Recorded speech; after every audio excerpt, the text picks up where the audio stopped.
Janet Wilmoth, Editorial Director for Fire Chief Magazine, and we're at the Station Style Conference in Overland Park. And this morning I'm talking to Bob Mitchell, the owner and architect with Mitchell Associates Architects out of Voorheesville, New York.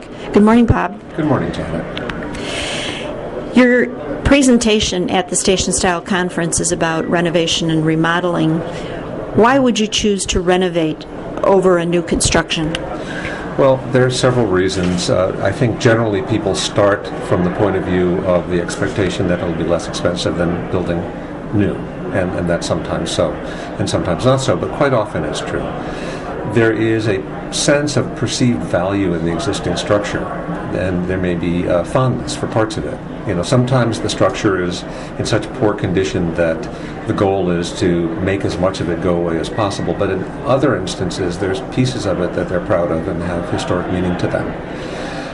Oftentimes there's a perception in the public that there is, it would be a bad idea to abandon the existing building. The public doesn't realize the shortcomings of the building and feels that if they were to demolish it, it would be wasteful. Now, this isn't necessarily true, but it is often the perception of the public, and in some instances, people have chosen to undertake a more expensive project to renovate a building perceived to have value than it would have cost to knock it down and build new. Would you save money by doing a renovation? Oftentimes you do. You can save. One project that I remember we did in 2007, the savings was about $450,000 over building new. In other cases, it is more costly. The distinction is how easily you can use what you have. You know, if you have a simple rectangular box, that's great. If you have a building that's been added on to 3 or 4 times and maybe the additions aren't really square to the building and they all have different heights, that could be a case where you'd rather knock it down. What would be some other additional requirements to consider for renovation?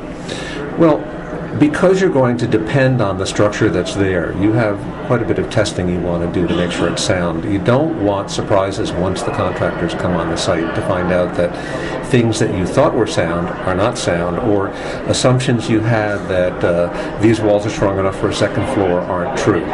So that's one thing. You have this tendency, I think it's a normal tendency with an existing building, to assume that you know more about the site than you would if you went to a new site that you've never seen. And you have quite a bit of diligence that you need to undertake. A simple example would be a forgotten buried fuel tank that, you know, the old-timers remember it, but they only remember it after you've hit it with a backhoe and everybody smells the oil leaking. So the other kinds of requirements you have is the drawings have to be particularly attentive to the start and the stop of the existing building, and how you hold up the parts of the building that you may have made unstable during construction. You have to worry about how to phase the project so that, in the case that you're maintaining operations out of it, you have to phase the work so that there's always a safe place to work from. The simple things like losing power to an overhead door motor don't happen, that the contractor doesn't pile a bunch of concrete blocks up in front of the door you have to bring a truck out of, those kind of issues. Sounds like there could be some other potential pitfalls then.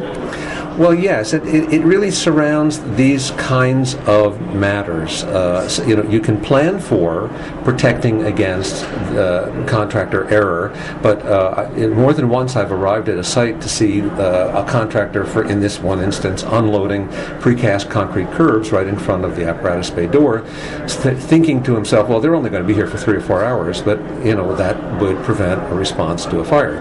So you have to have a higher level of supervision during construction because somebody has to watch for that stuff. You certainly need a larger contingency fund in your budget for things that you didn't anticipate or errors that occur that you can't really pin down who did them. So in that instance, it always goes back to the owner.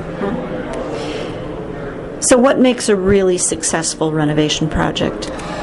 For me, a really successful renovation project is something where a year or 2 later somebody drives by and they don't know it's a renovation, that all the parts and pieces come together as one building, that it's seamless. That's one issue. The other issue is that because you try and work with an existing structure, it's not as easy to make all the relationships in the building just the way you want them like you would with a new building.